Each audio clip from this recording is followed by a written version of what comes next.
దేవుని పరిశుద్ధమైన ఘనమైన నామానికి మహిమ కలుగునుగాక. మన ప్రభువును ప్రియరక్షకుడైన యేసుక్రీస్తు వారి ప్రశస్తమైన నామంలో మీ అందరికీ నా ప్రేమ వందనాలు తెలియజేస్తూ ఉన్నాను. లెంటులోని 12వ దినము కొరకు ఏర్పాటు చేయబడిన పరిశుద్ధ లేఖన పాఠ్య భాగము మత్తయి సువార్త 22వ అధ్యాయము 41వ వచనము. ఒకప్పుడు పరిసయ్యులు కూడి ఉండగా యేసు వారిని చూచి, క్రీస్తును గూర్చి మీకేమి తోచుచున్నది? ఆయన ఎవని కుమారుడని అడిగెను. ఆయన వారు దావీదు కుమారుడని చెప్పిరి. అందుకు ఆయన, అలాగైతే మరి నన్ను దావీదు కుమారుడని మీరు ఎలా చెప్తున్నారు? మరి మరి దావీదు నా తండ్రా అని వారిని అడిగి, మరి వారికి సమాధానముగా మరి మీరు ఎలా చెప్తున్నారు అని అడిగినప్పుడు వారు మారు మాట్లాడకుండా ఆయన చెప్పిన దానికి ఆయన నిజముగా దైవ కుమారుడని ఒప్పుకున్నట్లుగా మనం చూస్తాం. మరి అక్కడ ఆ సమాధానానికి వారు మరి అంగీకరించినట్లుగా మనం చూస్తాం. ఈ దినము మనకి ఇవ్వబడినటువంటి పాఠము అంశము దైవసుతుడు. అవును, మరి ఆయన మరి దేవుని యొక్క స్వరూపాన్ని, దేవుని యొక్క ఆత్మను, దేవుని యొక్క తేజస్సును ఆయన మూర్తిమంతమై ఉండి అని మనం గ్రహించాలి.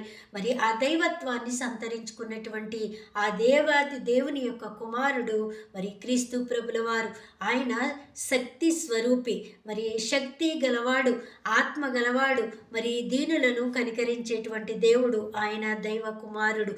మరి మత్తయి సువార్త 4వ అధ్యాయం 6వ వచనంలో ఆ భాగాన్ని మనం పరిశీలించినట్లయితే, మరి నువ్వు మరి అపవాది అక్కడికి వచ్చి, నువ్వు దేవుని కుమారుడు అయితే మరి కిందికి దూకు, మరి నువ్వు దేవుని కుమారుడు అయితే రాళ్లను రొట్టెలుగా చేసుకో అన్నప్పుడు మరి దేవుని వాక్యం ద్వారా మరి అపవాదిని ఖండించి అక్కడి నుంచి పంపివేసినట్లుగా మనం చూస్తాం.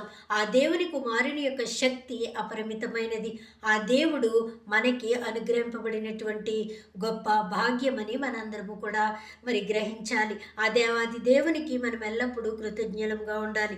దేవుడు మరి ఒక్కడే ఉన్న తన కుమారుని మన కొరకు పంపించినప్పుడు విధేయత గలవాడే తన మరి తండ్రి ఈ గిన్నె నా యొద్ద నుంచి తొలగించు, అయినా నీ చిత్తమే అని ఆయన వేడుకున్నట్లుగా మనం చూస్తాం. మరి ఈ చేతిలో మేకులు, కాళ్ళలో మేకులు దిగగొట్టినా మరి వారు మరి ఎంత హింసించినా ఆయన దైవత్వాన్ని మరి కోల్పోలేదు. మానవ శరీరము ధరించుకున్న దేవునికి లోబడినటువంటి వాడుగా మనం చూస్తాం. చివరికి వారు అక్కడున్న వారు ఇతను నిజముగా దేవుని కుమారుడే అని ఒప్పుకున్నట్లుగా మనం చూస్తాం. వారు సాక్ష్యం ఇచ్చినట్లుగా మనం చూస్తాం. ఆ దేవాది దేవుని, ఆ దైవసుతుని యొక్క మరి రెక్కల క్రిందకి మనం చేరాలి.